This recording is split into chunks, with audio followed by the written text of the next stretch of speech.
Bonjour à tous, bienvenue sur ma chaîne, j'espère que vous allez bien, je suis contente de vous retrouver comme d'habitude.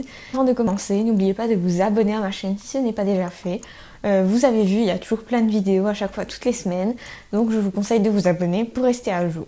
Passons à la vidéo du jour qui est sur la zone de confort. C'est un sujet que j'ai choisi de faire parce que je pense qu'elle est souvent sous-estimée. On n'y pense plus trop en fait, si on est dans sa zone de confort ou pas.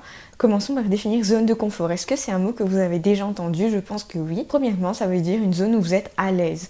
Vous êtes à l'aise parce que vous contrôlez tous les paramètres de la situation, donc vous avez l'impression qu'il n'y a pas beaucoup de risques. Donc c'est une situation qui vous provoque peu de risques, peu de stress, peu d'angoisse, parce que vous maîtrisez à peu près tout. La zone de confort implique que vous acceptez vraiment ce qui vous arrive. Donc ça veut dire que vous acceptez votre destin et vous acceptez que vous n'allez pas changer les choses. L'opposé de la zone de confort, c'est une zone qui est dite de danger. C'est une zone où vous ne connaissez pas tous les paramètres, vous ne maîtrisez pas tout. C'est une zone où vous vous sentez le plus à risque parce que voilà, vous êtes stressé, ça vous met à nu, ça vous met dans une position où vous n'avez jamais été avant. Vous avez l'impression, d'après ce que je dis, que c'est super négatif, sauf que cette zone, elle est magique parce que c'est là où tout se passe. Non seulement c'est la zone en fait où il y a le plus de créativité, mais c'est la zone où, parce que tu te sens tellement vulnérable, que tu puises vraiment au plus profond de toi et tu en ressors tes meilleurs atouts. Donc c'est la zone où il y a le plus de changements au niveau personnel. Tout ce que je dis a l'air vraiment très abstrait. Mais concrètement, ça veut dire quoi être dans une zone de confort? Peut-être que toi qui me regardes, tu te trouves exactement dans ta zone de confort depuis très longtemps et tu n'évolues pas. Donc, essayons de répondre à certaines questions.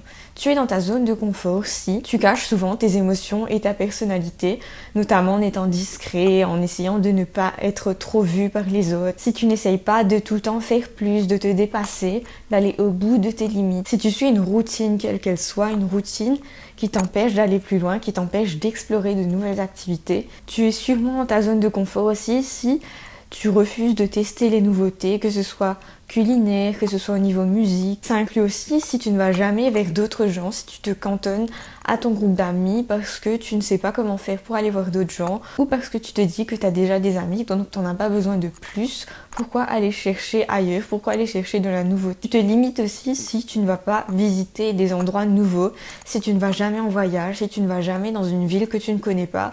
Et si tu n'acceptes pas d'explorer les choses que tu ne connais pas. Si tu ne veux jamais faire les choses seule ou que tu exiges tout le temps d'être accompagné, d'être avec ton copain ou ta copine ou tes amis avant de faire quelque chose de nouveau. Et enfin, tu es sans doute dans ta zone de confort si tu t'es mis dans la tête que tu dois rester dans ton genre en fait, que ce soit au niveau mode, au niveau musique, au niveau culinaire. Tu t'es fixé un type et tu restes cantonné à ça parce que tu n'as pas envie d'explorer autre chose. Peut-être que c'est facile d'être dans sa zone de confort, mais ça a des conséquences. Pour commencer, il n'y a rien de pire que d'avoir une vie très très ennuyeuse. À force de se cantonner et de rester sur des choses qu'on connaît tout le temps, on s'ennuie, on crée une routine et on ne découvre pas d'autres choses. Aussi, rester dans sa zone de confort, ça limite le développement personnel. Pourquoi? Parce que tu ne découvres jamais qui tu es vraiment. Tu t'es mis en tête les caractéristiques que tu penses avoir, mais en fait, si ça se trouve, si tu commences à tester des nouvelles activités, tu vas découvrir que tu aimes ça et que finalement, les choses que tu t'es mises en tête sont fausses.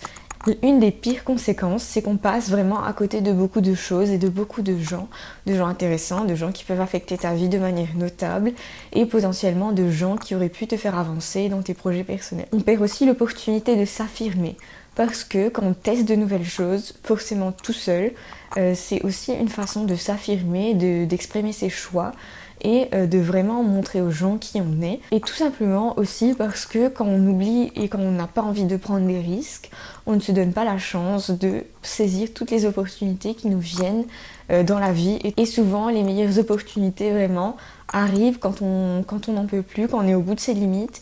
Et c'est là que les choses magiques arrivent. Alors bien sûr, la suite, c'est comment s'en sortir, comment sortir de sa zone de confort. La plupart des gens pensent qu'il faut aller sauter d'une montagne ou faire du parapente et essayer des choses complètement loufoques. C'est pas du tout vrai. Sachez que entre la zone de confort où il se passe rien et cette zone de danger, il y a aussi une zone d'apprentissage et on est assez souvent dans cette zone d'apprentissage. Je dis assez souvent parce que dans cette zone d'apprentissage en fait, c'est le seul moment où on sort de notre zone de confort et où on accepte qu'on ne connaît pas tout, qu'on est humain et qu'on accepte d'apprendre de nouvelles choses. Sauf que cette zone-là, c'est une zone intermédiaire entre vraiment la partie où on se sent à l'aise et la partie où on se sent instable. Et la clé, en fait, c'est de sortir de plus en plus souvent dans cette zone intermédiaire où tu te donnes plus de chances d'apprendre en testant plus de choses. Je pense que pour sortir de sa zone de confort, il faut se poser plusieurs questions. À commencer, définis ce que tu veux accomplir. C'est-à-dire, écris-le, note-le quelque part, j'en sais rien. Définis en fait où tu veux arriver dans la vie. Est-ce que tu veux perdre du poids? Est-ce que tu veux devenir hyper musclé? Est-ce que tu as envie d'acheter une maison? Peu importe. Définis ce que tu veux dans la vie et qu'est-ce qui serait pour toi la vie de rêve. Deuxièmement, réponds à la question qu'est-ce qui me fait peur? Pourquoi? C'est hyper important en fait d'identifier ces peurs pour avancer. Est-ce que vous avez peur de parler en public? Est-ce que tu as peur de permettre aux gens de voir qui tu es? Est-ce que tu as peur de te louper dans tes études? J'en sais rien. Définis quelles sont tes peurs et à partir de là, tu as une bonne idée de tes objectifs versus tes peurs et ce qu'il te faut faire pour accomplir ça. La troisième question, c'est de dresser les étapes qui sont nécessaires à ce que tu surmontes ta peur. Alors forcément, on a tous peur de quelque chose, de plusieurs choses, et on a tous une petite idée de ce qu'il faudrait qu'on fasse pour surmonter cette peur, pour réussir, pour atteindre notre but ultime. Il faut définir en fait les petites étapes. Et c'est ce qu'on appelle en anglais les baby steps, donc vraiment les pas de bébé. Apprends à toi-même comment atteindre tes objectifs à coups de pas de bébé. Pourquoi? Parce que quand un bébé apprend à marcher, il va commencer par lâcher le petit meuble et ensuite il va faire un pas, il va revenir vers son petit meuble, ensuite il va relâcher, il va faire 2 pas, ainsi de suite. Donc il faut se dire en fait qu'on est tous un peu un bébé de la vie et qu'on est tous en apprentissage et c'est la meilleure façon, c'est d'aller vers cette zone d'apprentissage le plus souvent possible. Je pense aussi que sortir de sa zone de confort, c'est autant une situation qu'une façon de penser. Souvent dans la vie, on se pose beaucoup trop de questions sur des choses futiles. Du coup, on ne prend pas le risque de tester des petites choses qui n'ont aucune conséquence sur notre vie. Exemple, tester un nouveau resto, tester une nouvelle série, un nouveau film. On a souvent peur en fait de perdre notre temps ou des choses comme ça, des peurs complètement irrationnelles, alors qu'en fait c'est un petit risque à prendre. Et ça, souvent, on ne le réalise pas et on passe à côté.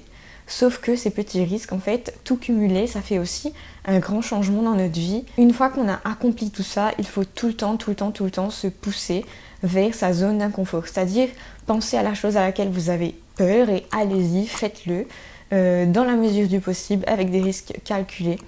Mais faites-le, vous avez peur de prendre la parole en public, forcez-vous à faire que des activités où il faut faire ça. Faites du théâtre, faites des choses comme ça. Forcez-vous à avoir peur et à vivre cette peur jusqu'à ce que vous soyez confortable avec ça. Finalement, sortir de sa zone de confort ne nous force pas à changer. Ça veut seulement dire qu'on étend sa zone de confort à une zone où précédemment on n'était pas tout à fait confortable. Et plus on élargit sa zone de confort et plus on s'expose à de nouvelles opportunités et à plus de chances d'être heureux parce qu'on aura réalisé notre potentiel et on sera plus apte à maximiser notre potentiel et à réussir dans la vie. Voilà, maintenant vous savez tout de la zone de confort, c'est à vous de jouer pour la repousser le plus possible. Dans tous les cas, si vous avez aimé cette vidéo, n'oubliez pas de mettre un j'aime et de vous abonner à ma chaîne. Comme d'habitude, je vous retrouve toutes les semaines avec de nouvelles vidéos. Donc je vous dis à très bientôt et prenez soin de vous.